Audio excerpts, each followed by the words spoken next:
नमस्कार दोस्तों, कैसे हैं आप लोग। स्वागत है आपका इस यूट्यूब चैनल पर। दोस्तों हम लोग आज पढ़ने वाले हैं वायुमंडल। जियोग्राफी का टॉपिक है वायुमंडल। ठीक है, वायुमंडल का वैसे भी बहुत महत्व है हम लोगों के जीवन पर भी। तो वायुमंडल,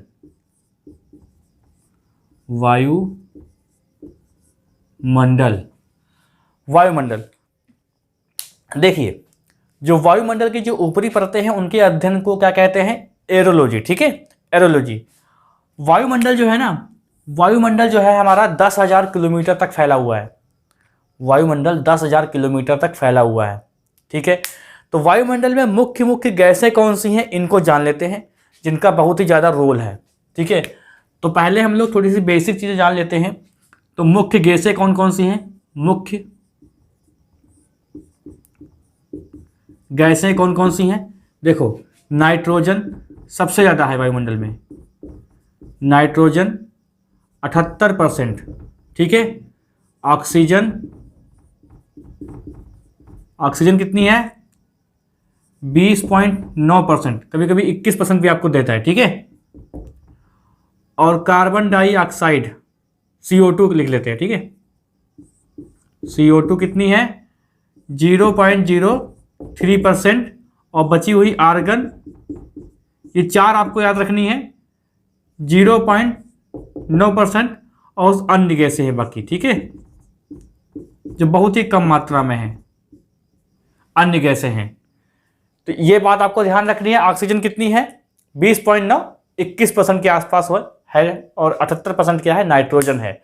नाइट्रोजन जो गैस है ना, नाइट्रोजन गैस जो है 128 किलोमीटर तक फैली हुई है ऊपर, 128 किलोमीटर तक फैली हुई है। ऑक्सीजन 64 किलोमीटर तक फैली हुई है, लगभग 16 किलोमीटर की ऊंचाई पर ऑक्सीजन बहुत ही कम होने लगती है। ठीक है, तो ये बातें आपको याद रखनी है। नाइट्रोजन ठंडी गैस है। ठीक है, जलने से बचाती है वातावरण में, मतलब जलने से। नाइट्रोजन ना हो तो हर चीज़ जलने लगेगी, क्योंकि ऑक्सीजन जो है जलाने का काम करती है। नाइट्रोजन ठंडा है। नाइट्रोजन तो है, नाइट्रोजन देखिए रंगहीन है, स्वादहीन है। ठीक है, गंधहीन है। इस प्रकार की नाइट्रोजन गैस है। आते हैं हम लोग किस पे? हम लोग अपने टॉपिक पे आते हैं। तो देखिए,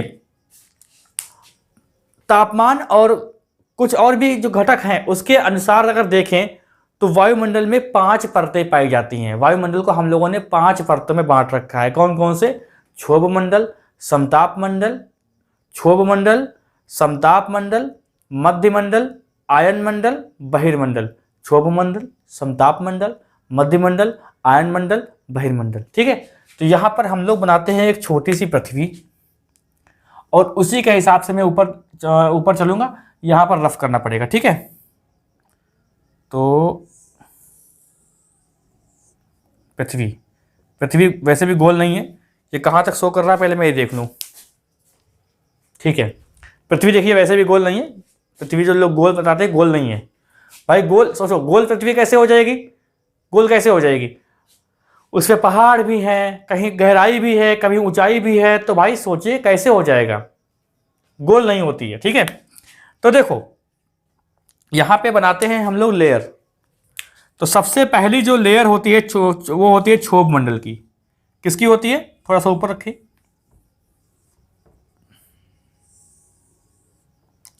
क्षोभ मंडल है ये क्या है? क्षोभ मंडल। इसको इंग्लिश में क्या बोलते हैं? इसको बोलते हैं ट्रोपोस्फियर। अब इंग्लिश में क्यों इंपॉर्टेंट है? क्योंकि इंग्लिश में भी लिखा होता है, वो भी हिंदी में लिखा होता है ट्रोपोस्फियर। वैसे मैं अंग्रेजी में ही लिख दूं,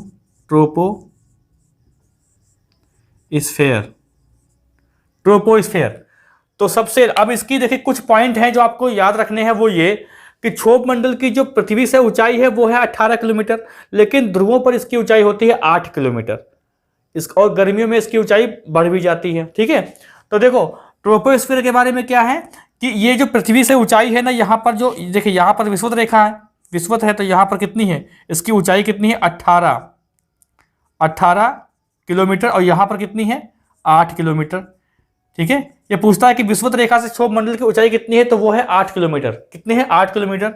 जितनी भी मौसमी घटनाएं होती हैं, जैसे बादल गरजना, तूफान आना, बर्फ गिरना, बारिश होना, ये सारी कितनी घटनाएं होती है वो क्षोभ मंडल में ही होती है। इसको यानी ट्रोपोस्फियर में ही होती हैं, ट्रोपोस्फियर में ही। ठीक है, देखिए इसी में जो है ग्रीन हाउस गैसेस जो है मौजूद होती हैं। ग्रीन हाउस क्या समझो, ग्रीन हाउस जो होता है वो कौन कौन सी गैसों से चलता है? देखिए मुख्य रूप से देखिए नाइट्रोजन, ऑक्सीजन, कार्बन डाइऑक्साइड, जलवाष्प और मीथेन। इनसे ग्रीन जो है ना, ये गैसें जो होती हैं ग्रीन हाउस का एक मुख्य घटक है। और ग्रीन हाउस जो होती है पृथ्वी के चारों तरफ जो घनी परत है ग्रीन हाउस की। ये जरूरी क्यों है ग्रीन हाउस? तो जरूरी दोस्तों इसलिए है, ठीक है, जरूरी इसलिए है, जैसे सूर्य है, ये सूर्य है, ठीक है, और ये पृथ्वी है। पृथ्वी छोटी बनाई जाए क्योंकि सूर्य काफ़ी बड़ा है, चलो ये ठीक है। इस पर किरणें आ रही हैं और जो ग्रीन हाउस जो लेयर बनी हुई है इस पर, तो ये कुछ आई हैं ऐसा, ठीक है, और परावर्तित होकर जब लौटती हैं, तो ये लौटती हैं तब जो है ग्रीन हाउस जो है, ये जो गैसें होती है ये वापस नहीं जाने देती। ये एक नेचुरल घटना होती है, प्राकृतिक घटना है और इसे होना जरूरी भी है। लेकिन ग्रीन हाउस गैसें बढ़ रही हैं, ये दिक्कत कर रही है, ठीक है। अब देखिए ग्रीन हाउस अगर लेयर नहीं होगी तो ये जो सूर्य की जो किरणें आएंगी यहाँ पर वापस चली जाएंगे, तो पृथ्वी का तापमान ठंडा रहेगा। तो पृथ्वी का अगर तापमान ठंडा रहता है तो कितना हो जाएगा? -180 डिग्री के आसपास पहुंच जाएगा, तब जहां पर जीवन संभव नहीं होगा, ठीक है। तो ये पृथ्वी का तापमान बनाए रखती हैं ग्रीन हाउस गैसेस। लगभग आपसे अगर क्वेश्चन बन जाए कितना, तो 15 या 14 डिग्री सेल्सियस, 14 या 15 डिग्री सेल्सियस औसतन पृथ्वी का तापमान बना रहता है अगर ग्रीन हाउस गैसेस ना हो तो ठीक है। तो ये जो ग्रीन हाउस गैसेस होती हैं, ये इसी के कारण जो है पृथ्वी का तापमान जो है औसतन तापमान 14-15 डिग्री सेल्सियस रहता है। तो ग्रीन हाउस गैसेस की कहाँ होती हैं? क्षोभ मंडल में ही पाई जाती है, ठीक है। ग्रीन हाउस गैसेस कहाँ पाई जाती हैं? क्षोभ मंडल में ही पाई जाती हैं। तो ये बात आपको याद रखनी है। तो जितनी भी मौसमी घटनाएं होती हैं वो कहाँ होती हैं? तो मौसमी घटनाएं कहाँ होती हैं, यहां लिख लो भाई, सभी मौसमी घटनाएं, सभी मौसमी घटनाएं कहाँ होती हैं? ये क्षोभ मंडल में ही होती हैं। और एक बात देखो, क्षोभ मंडल के नाम और भी हैं, जैसे संवहन मंडल, अधोमंडल, ये क्षोभ मंडल के ही नाम है। अब देखो पेपर में क्या आता है कि आपसे पूछ लिया जाएगा कि सभी मौसमी घटनाएं किस वायुमंडल की परत में होती है। तो अगर आपको ये पता नहीं है कि ट्रोपोस्फीयर किसका नाम है तो आप गलत कर देंगे। और ये एग्जाम में अक्सर आता भी है, कहीं कहीं कभी कभी संवहन मंडल दे देगा, कभी कभी अधोमंडल दे देगा, कभी कभी ट्रोपोस्फीयर दे दिया जाएगा, ठीक है। तो ये आपको याद रखना है। इसके ऊपर एक लेयर और आती है, इसके ऊपर एक लेयर और लगाते हैं। ये कौन सी आ जाएगी? ये आ जाएगी आपकी समताप मंडल। इसकी औसतन ऊंचाई कितनी मानी जाती है? 50 किलोमीटर। ये क्या है? समताप मंडल। समताप मंडल इसकी, अच्छा समताप मंडल, ठीक है। इसको अंग्रेजी में क्या कहते हैं? इसको अंग्रेजी में बोलते हैं स्ट्रेटोस्फेयर। लिख लो इसको, स्ट्रेटोस्फेयर। थोड़ा सा इसको ऊंचा बनाना पड़ेगा।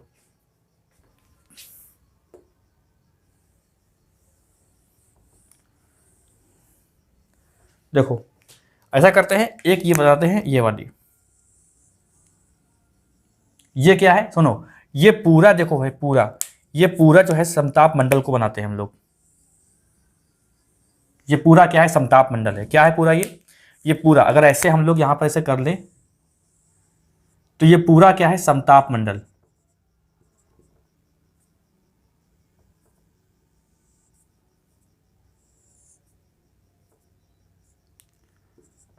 समताप मंडल ये पूरा है।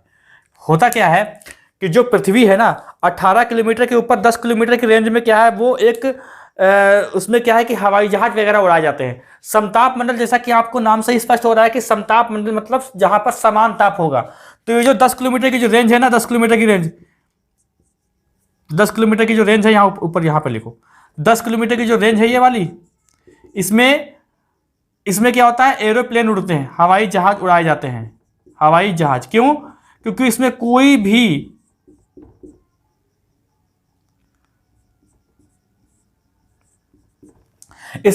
मौसमी घटनाएं नहीं होती है। तो ये क्या होता है? ये मतलब एक हवाई जहाज उड़ाने के लिए बहुत ही बढ़िया, एक तरीके से कहें तो अनुकूल बोलते हैं, अनुकूल है, ठीक है।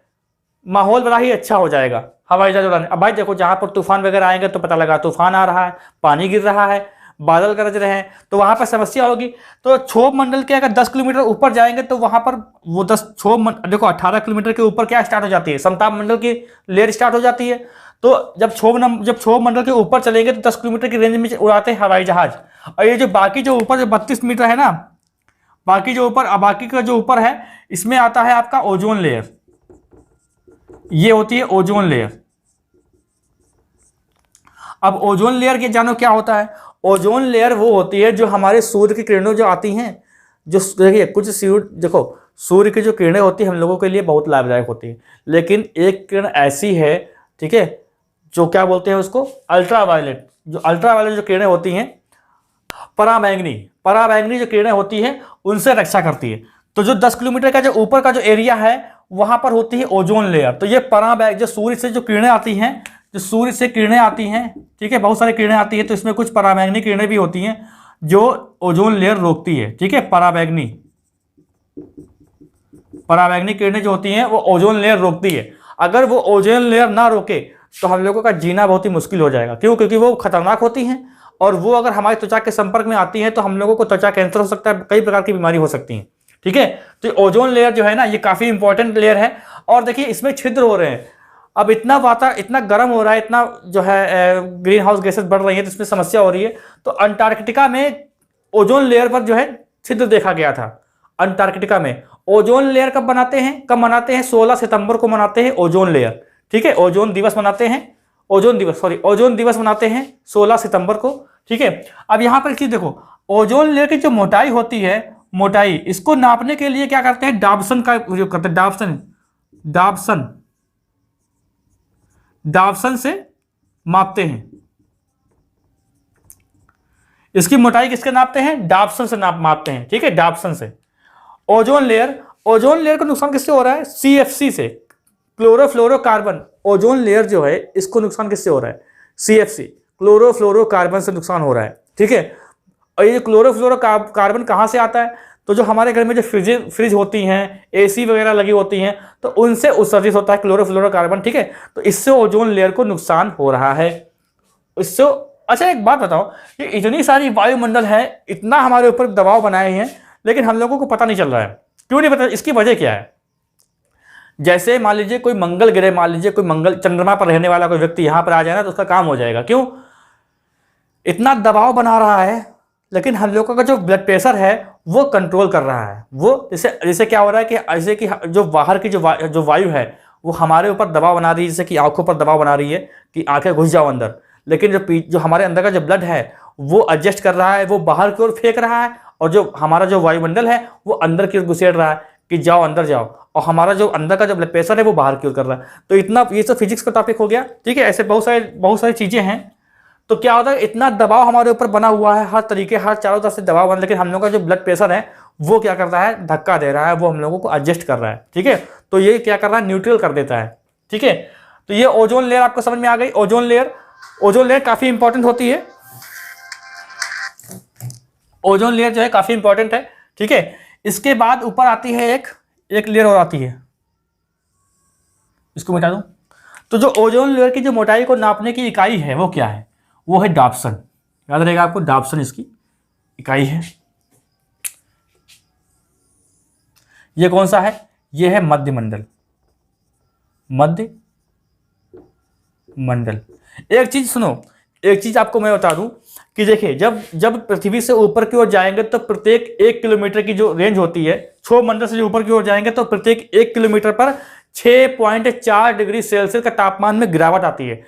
देखो क्षोभ मंडल सबसे जो है गर्म होता है। क्यों? क्योंकि ग्रीन हाउस गैसेस इसी में है, तो क्षोभ मंडल सबसे गर्म हो गया। उसके ऊपर जब बढ़ेंगे ना आप, तब 1 किलोमीटर की रेंज में आपको 6.4 डिग्री सेल्सियस की तापमान की कमी दिखेगी।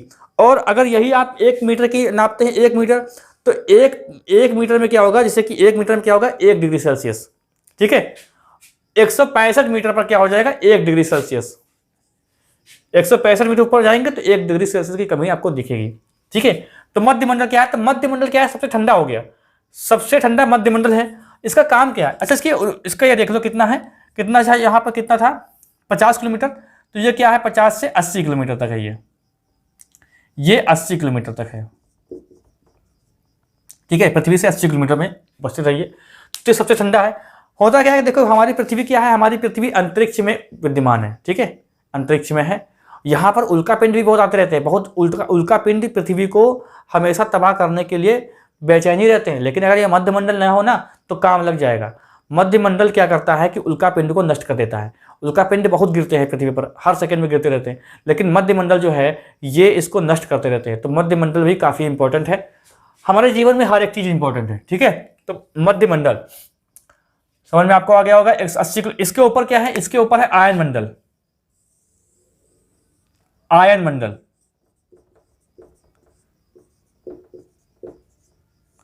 मध्यमंडल को क्या बोलते हैं, मेसोस्फीयर। आयन मंडल को क्या बोलते हैं, थर्मोस्फीयर, ठीक है, थर्मोस्फीयर लिख लीजिएगा। अब आयन मंडल देखो, आयन मंडल की जो ऊंचाई है वो कितनी है, 640 किलोमीटर की ऊंचाई पर है ये। देखिए इसमें क्या है, इसमें जो रेडियो तरंगे होती हैं वो परावर्तित होकर आती है पृथ्वी पर। देखिए जितने भी हम लोग टीवी देखते हैं, न्यूज़ देखते हैं, ठीक है, मोबाइल नेटवर्क वगैरह बात वगैरह करते हैं, तो वो सब सैटेलाइट जितनी भी सैटेलाइट हैं वो इसी में स्थित हैं, ठीक है। तो रेडियो तरंगों का वापस आना, यहाँ पे लिख लो भाई, रेडियो तरंगे वापस आना। अब ये 80 से 640 किलोमीटर की ऊंचाई पर स्थित है, 80 से 640 किलोमीटर की। अब देखो इसके बाद क्या आता है, ये कहां तक शो कर रहा है, मैं देख लूं एक बार। अब इसके ऊपर तो बचा भी नहीं, बचा कैसे नहीं, यहां पर तो जगह तो बची है। देखो देखो यहां पर क्या है, बाह्य मंडल। कहां है, बाह्य मंडल है। ये क्या है, बाह्य मंडल, इसको बोलते हैं एग्जॉस्फियर, इसको बोलते हैं एग्जॉस्फियर। अब 640 किलोमीटर तक ऊपर की दूरी, यहां पर सूर्य पर बना देते हैं, अगर दिख रहा नहीं दिख रहा कोई बात नहीं, यहां पर सूर्य बना देते हैं। तो जो बाह्य मंडल के ऊपर की उसकी ऊपर क्या क्या है, ठीक है, इसमें हीलियम और हाइड्रोजन की मात्रा बहुत अधिक पाई जाती है। तो बाह्य मंडल से तो आपका ज़्यादा क्वेश्चन नहीं बनता है, बनता सबसे ज़्यादा कहाँ से है, क्षोभ मंडल से। बस आयन मंडल तक आपका इंपॉर्टेंट रहता है, आयन मंडल तक, आयन मंडल, ठीक है। तो जो हमारे रेडियो तरंगे जो वापस आती है वो कहाँ से आती है, वो आयन मंडल से आती हैं। इसके ऊपर बाह्य मंडल है, तो बाह्य मंडल अंतरिक्ष हो गया, ठीक है, वो उसके ऊपर कुछ आप नहीं माप सकते हैं, ठीक है। तो ओजोन लेयर जो है समताप मंडल में पाई जाती है, आपको याद रखना है, ओजोन मंडल समताप मंडल में पाई जाती है, जिसका नाम और नाम लिखा नहीं क्या मैंने बताया था, अच्छा, स्ट्रेटोस्फेयर। स्ट्रेटोस्फेयर बोलते हैं समताप मंडल को। तो अगर आपके पास अगर ऑप्शन में समताप मंडल नहीं होगा तो स्ट्रेटोस्फेयर दिया होगा, ठीक है। तो आपको दोनों याद रखने हैं, स्ट्रेटोस्फेयर लिखा नहीं मैंने। देखो क्षोभ मंडल के ऊपर जो है ना पूरा समताप मंडल है, लेकिन समताप मंडल में दो चीजें इंपॉर्टेंट है, कौन कौन सी, देखिए 18 किलोमीटर से ऊपर की 10 किलोमीटर जो रेंज है ना, यानी 18, 10, 28 किलोमीटर तक, तो ये यहाँ तक 10 किलोमीटर की रेंज में ही ये उड़ते हैं हवाई जहाज, यही सबसे बढ़िया तरीका है उड़ाने का। इसके ऊपर क्या होता है, ओजोन लेयर है। तो ओजोन लेयर क्या है कि इसके ऊपर ओजोन लेयर है। तो पूरा समताप मंडल में आपको दो चीजें पढ़नी है, ओजोन लेयर की मोटाई को मापते हैं डॉप्सन में, तो ये बात आपको याद रखना है, ठीक, डॉप्सन। फिर इसके ऊपर आता है मध्यमंडल। मध्यमंडल 80 किलोमीटर की ऊंचाई पर स्थित है, तो ये काफी ठंडा है, इसमें उल्कापिंड वगैरह गिरते हैं तो ये नष्ट कर देता है, बस इतना याद रखना है आपको।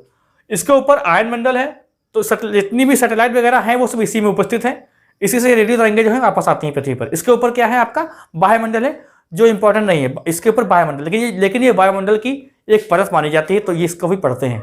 तो 5 परतें हम लोगों ने देख ली। अब आपसे कोई भी क्वेश्चन नहीं छूटेगा इसमें, इससे अगर आता है तो ठीक है। बाकी ये पृथ्वी है, ठीक है, पृथ्वी को बनाया था मैंने इसमें, तो इसका आप पूरा स्क्रीनशॉट ले लेंगे एक बार में ही आपका काम हो जाएगा, ठीक है। बाकी तो मैंने बताया भी है, कुछ चीज़ आपको नोट भी करनी थी, ठीक है,